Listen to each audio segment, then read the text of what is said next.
Hi, everyone. Thanks so much for listening to another episode of Dogman Encounters Radio. I'm Vic Cundiff, and I'll be your host for the show. Before we bring on tonight's guest, if you've had a Dogman encounter and would like to speak with me about it, whether in private or on the show, please go to dogmanencounters.com and submit a report. I'd love to hear from you.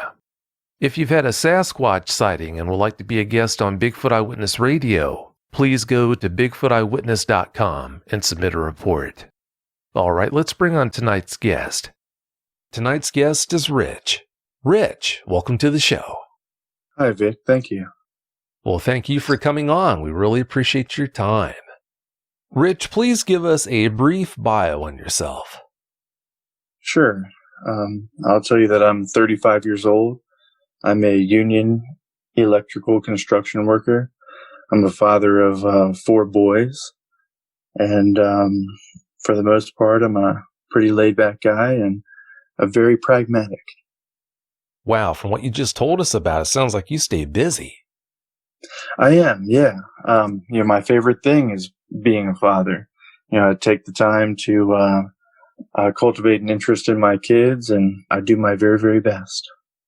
Well, it's not like we're lifelong friends or anything like that, but from talking with you, I get the impression that you're a really good dad. I think those kids must be very lucky to have you. They sure are, I'll tell you that. It sounds like it. Rich, you had just turned 17 when you had your encounter in 2002. Is it as hard to deal with your encounter now as it was right after it happened to you? No, certainly not. Given the fact that I'm 35 now and that the encounter happened 18 years ago, I think that there are 2 things at play. A, that it was a very, very long time ago. And B, when you're 17, the world seems much wider, that things are more possible. And seeing this thing at the time, while it did really freak me out and it upset me very, very much.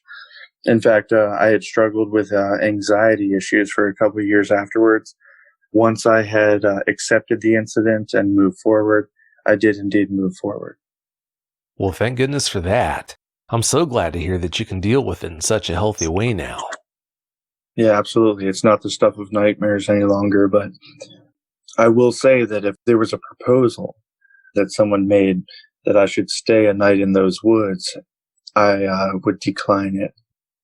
Well, I can understand why you would, and the people listening, they're going to understand too when you talk about that experience. Can you watch werewolf movies now, Rich, without any problems, or do they pull strings still that you'd rather be left unpulled? Yeah, they definitely do pull strings. Obviously, when you watch a movie, you do suspend reality and you allow yourself to believe that you're not watching a work of fiction with actors and scripts and things like that. But they certainly do pull strings. And even last night, I had the kids out in the backyard. We kind of camped out. We set a campfire. And I have probably 5 acres of woods that backs up to the property here. And just hearing wildlife stirring around in the leaves, it made me think, right? It made me prepare. But, when you're a dad, I'm sure the other fathers out there can relate. You certainly would draw upon any courage you had when it came to the defense of your family. I wouldn't ever let them be hurt under any circumstances. Oh, no, I'm sure you wouldn't. When you put yourself in situations like that, when you're camping out back that night, where dogmen could be around, is that, in a way, a kind of therapy for you? Yes. In terms of desensitization, yes. If I were to be asked to spend the night in the woods, I can honestly tell you I haven't done it. And given that I saw what I saw, I certainly would not want to. Yeah, well, that's no surprise. Most people wouldn't want to. How often do you think about dogmen? Well, prior to that incident, absolutely 0 times. And then after the incident, I think about it occasionally. And, certainly enough so that I don't even attempt things like camping trips out in the deep woods. That when I have my kids out on a hike, it's always during the daytime and we wrap things up after a couple hours. So I probably do think about it more often than maybe perhaps I should, but not so often so that I am tortured by the memory. Well, thank goodness for that, yeah. Wouldn't do you any good to torture yourself by thinking about it too often. Until about a year ago, you didn't know the identity of the cryptid you saw. Please expand on that for us. Sure. Yeah, prior to the experience, I thought werewolves were the stuff of legend. I'm not a believer and was not at the time a believer in anything paranormal. I don't believe in aliens or Bigfoots or anything of that nature. Pretty much a believer in the standard retelling of history. And, that experience, it did open my mind up to the fact that not everything can be explained or is explained. It was highly, highly frightening to me at the time. And I would say that the one positive I can draw from that experience is that it forced me to keep an open mind with regard to what creatures may exist, what things may exist that cannot be explained, what is outside our realm for understanding. And I would say that, for the most part, I'm not tortured by my experience, but I do keep an open mind. I do absolutely keep an open mind with regard to what things we may not know that could exist. Yeah, for us to think that we know everything that's out there, that's the ultimate conceit. I'm glad to hear that you're coming around and that experience, it opened up your mind, it sounds like. I hate the idea that you had to have that experience to open up your mind to such things, but at least I guess that is one positive aspect that you took away from it. Yeah, that absolutely is probably the one and only aspect that's positive that I took away from this. Yeah, I hear what you're saying. I think you just answered this question for us, but just to make sure I understood you correctly, were you saying that you do believe in the existence of Sasquatch now? Or you believe in Dogman now because of your encounter, but you still don't believe in the existence of Sasquatch? I would say that now I am open to the existence of entities like the Sasquatch or aliens or other cryptids. But I would say that I only believe in what I have been able to see and witness firsthand. And this creature, whatever it is, my mind, when I first saw it, I thought werewolf. After having seen it, I believed in werewolves. I do currently believe in werewolves. But I can't say that I have seen sufficient evidence to believe in other things aside from this creature. Okay, I see. That makes sense. All right, Rich, please tell us about your encounter now. Give us every last detail that comes to mind. Sure. Well, at the time, I was 17 years old. It was the summertime of 2002. And I was attending a private school that was very competitive in its athletics. I ran cross country and I wrestled. And it was common for me periodically to have a dream that I was overweight for a particular match that was coming up. And given that this was the summertime, it wasn't wrestling season, but I happened to wake up in the middle of the night. I ran to the scale and checked my weight. And then I thought to myself, well, what weight do I have to weigh? Right? It's summertime. It's not wrestling season. So I stood on the scale for a moment and I blinked the sleep out of my eyes. And I thought, well, I'm awake now. I'll go ahead and go for a run. Given that this is the summertime in the mid-Atlantic states, it's pretty warm outside. As I said, probably about 1 o'clock in the morning. And went ahead for a run. My parents didn't have a problem with that. So I exited the neighborhood. And when you do exit the neighborhood, you run along the main road, and then there's a park that opens up on your left side. And adjacent, or on the property of this park, there's a tree farm. So I was running up this main road, and by the time I hit about the 1 mile mark, I hit the tree farm. And this park, where it does hit the tree farm, the trees are planted in perfect rows, right? There's pine trees that are planted in perfect rows. So I've done mile repeats through this area while doing my cross-country training, and I've run through this area. These trees as they are planted in perfect rows, the only thing that's in between them are pine needles. And as I was running on the road adjacent to this area, I heard footsteps that were similar to mine, but they were striking the turf that was inside the tree farm. So I decided to pick up my pace a bit, and that's when I noticed that the cadence did not match my own. So, of course, it freaked me out, so I turned it up another gear. And at this time in my life, I'm running approximately a low 17-minute 5K. And I know that, no hobo in the woods, or person that happens to be in the woods at the time can keep that pace. It's a tremendous pace, for someone who's untrained to keep. And I decided to pick up my pace, and then I heard the footsteps still, but the cadence did not match. So I thought that perhaps my feet hitting the asphalt were echoing back against the trees and returning to me, but that wasn't the case.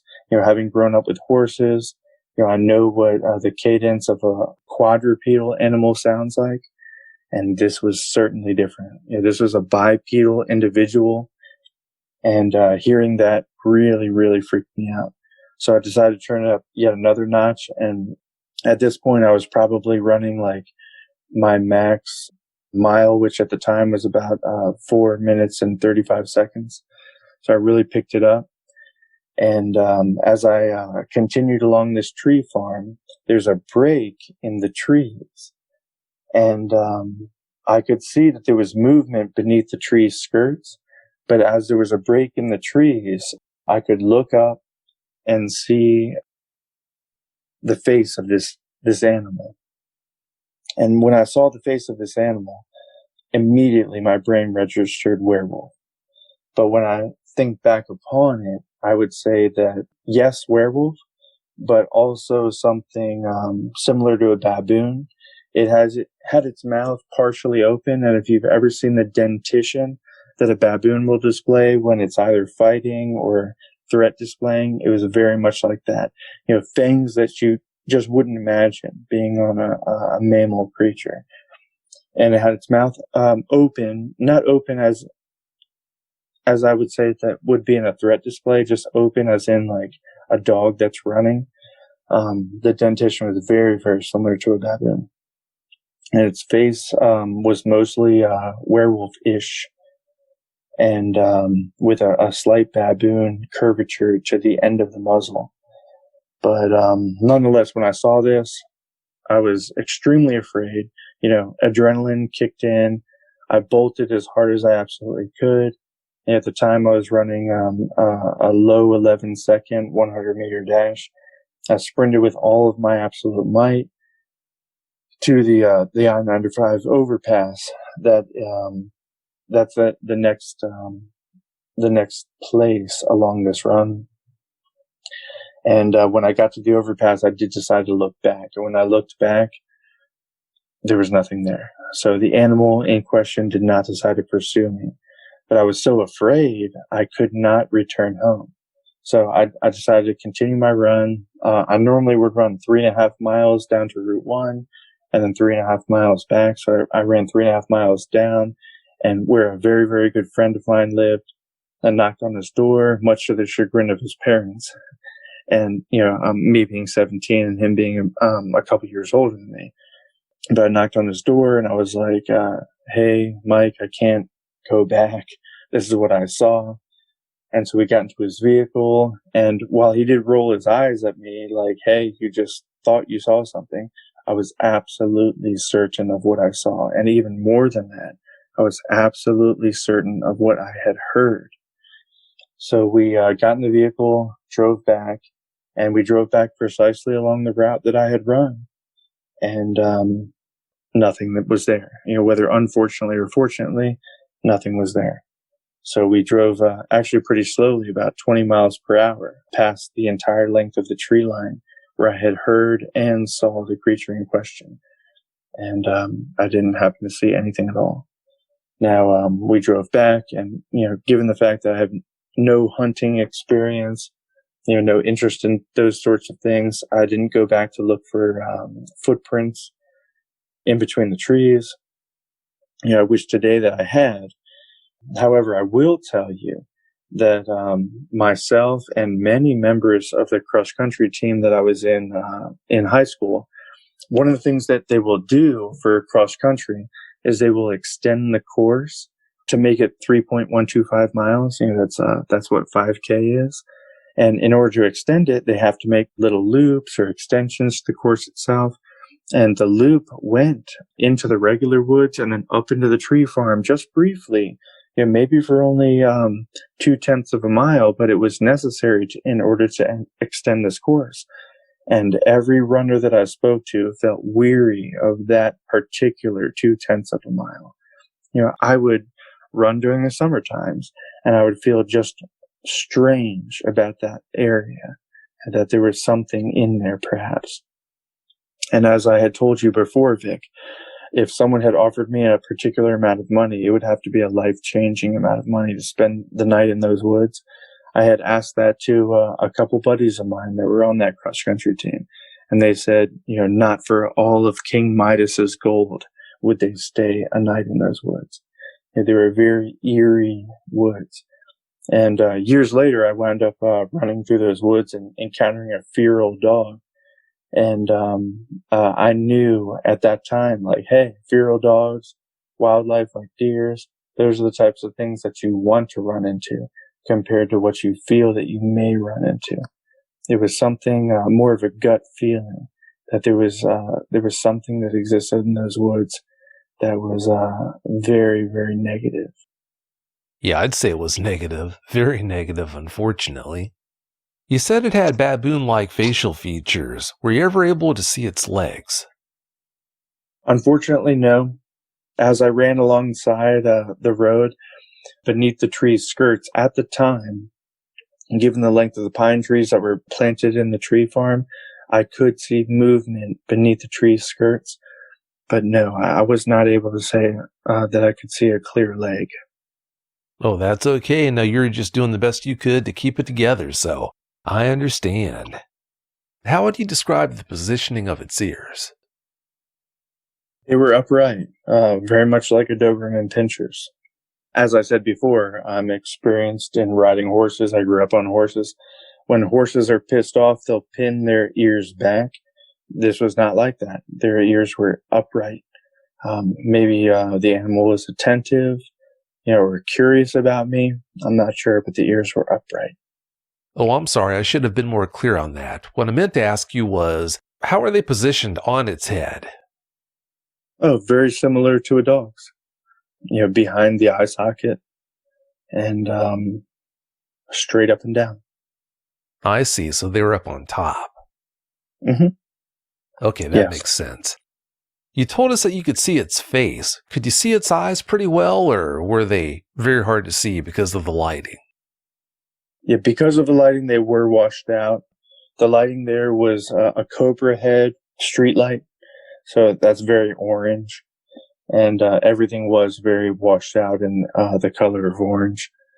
So I can't say that its eye color was anything but orange, right? And it could easily be brown, black, anything other. But what I saw was orange. Orange reflected back at me. That's a pretty typical color. Could you see any emotion on its face? Well, I would say that if you were to take your dogs out into the woods and have a nice walk with them, maybe go fishing, they would have a particular expression on their face. Maybe mouth open, but not panting, and that's what this creature had. Mouth open, but not panting. And I did not get any vibe of evil from it or malice from it. But, whether it had that in its intention, I don't know. But I certainly did not experience any malice. When I saw it, it was kind of like if you were to take your dog out and the dog was enjoying itself, that's the kind of face it was making. However, when I saw it in the moment, I did not have time to register anything like that. I just saw werewolf, holy crap, run.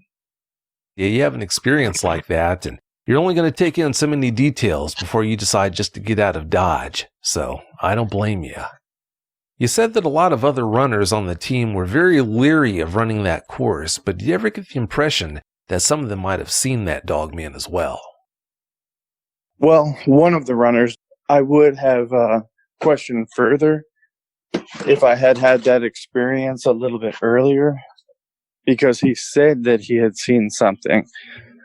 But given my age when I heard it, I didn't investigate it.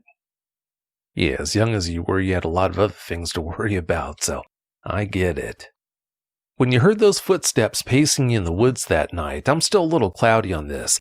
Were they behind you or to the side of you in the woods? They're to the side of me. The reason that I knew that they weren't mine is because of the cadence. When my feet hit the ground, its feet weren't hitting the ground. They weren't matching. I see. That makes sense. How close were you to it when you actually saw it? I was probably only about 12 feet away. 12 feet? Wow, that's close. That's a lot closer than I thought. Yeah, much closer. And that's what freaked me out the worst, is that the fact that this creature could shadow me within the tree line and be as close as it was extremely frightening. Oh, I'm sure it was. Yeah, that goes without saying. All you can do is guess about this, but do you have any opinions on why it showed itself to you? Well, my very best guess is that it was checking me out.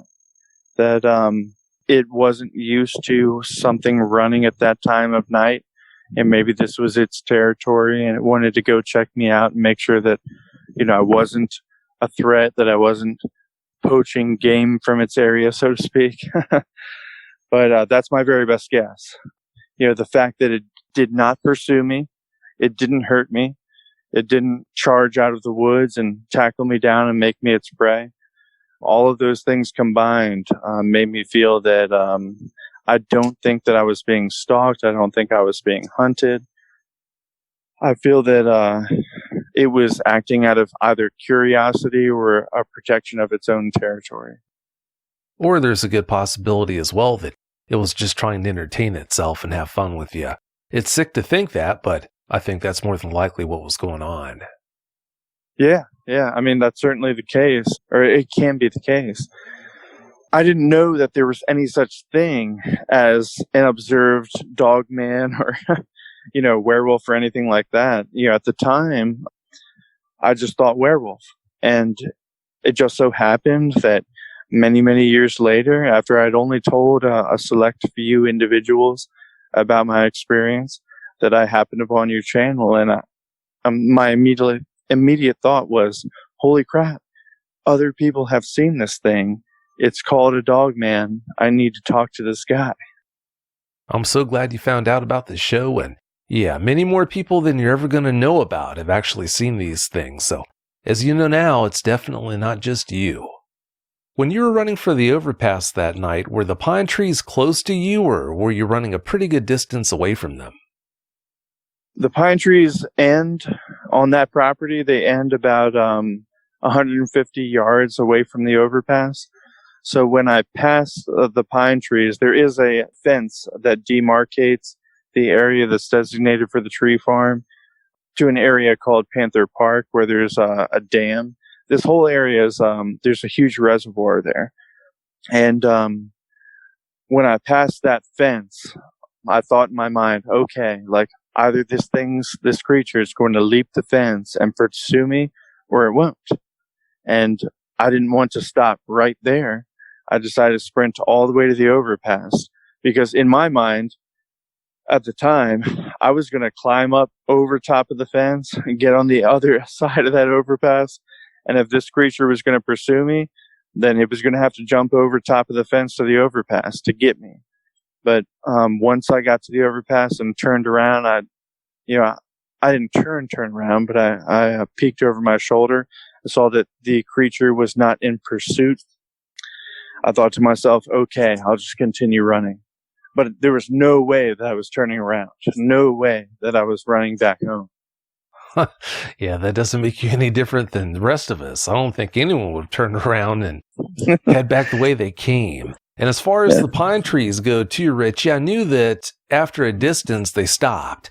and then things kind of opened up for you. But I wasn't sure until you got to that point if you were forced to run fairly close to the tree line, because if you were, wow, that had to be awfully bad. But I just wasn't sure how that all worked out.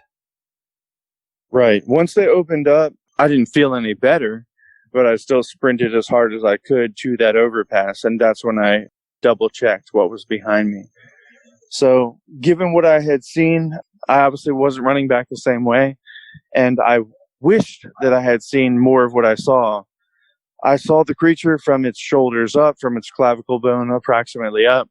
I had seen movement in the air of its legs, but I can't tell you any more about its anatomy than from its clavicle bone up. Oh, no, yeah, you saw what you saw, and there's nothing else you can do about that. In a way, it's good that you didn't see any more of it than what you did. But talking about that, if you could snap your fingers and make it happen, would you like to have another encounter with the Dogman, but this time maybe being 100 yards away from it? Or do you believe that it's best not to open up old wounds? No, I would like to never, ever see that thing again. Never think about it again. And, whether or not it lives in the woods in this area, I would like to hope that it hasn't, but after hearing that story on your channel, that's what really prompted me to call in. The fact that it was seen in Central Maryland, where I was running at the time, and the fact that the testimony that you received was from an individual that lived in this area and had seen it within a couple of years of the time that I had seen mine, I felt like I had to let people know. Well, that's awfully admirable that you did come forward and decide to do that. I'm really glad you did. Your girlfriend refused to believe you saw what you told her you had seen. Did she ever come around and believe you, or does she still poo-poo the idea that you actually did have that experience? Well, she knew that I was a trustworthy individual, and she said that her ultimate decision was that I believed I had seen something that wasn't there. And I guess that, that might be the way that many people dismiss things of this nature. They say, oh, you thought you saw something was there, but it wasn't actually there. Now, what I would argue is, well, why did I hear it as well?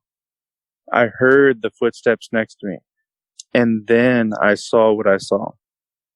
So the fact that I saw what I saw, plus the footsteps that I heard, plus the pace at which I was keeping, that's really, really difficult for me to believe that this was something that was all in my head. Now, to this day, I would say that she thinks like, hey, Ricky saw what he saw. Whether she believes that you had that experience or not, that doesn't affect the fact that you actually did have that experience one iota. So you saw what you saw, and that's all there is to it. Absolutely true. That's right. Well, Rich, it's about time for us to get out of here, but before we do you have any closing comments you'd like to share?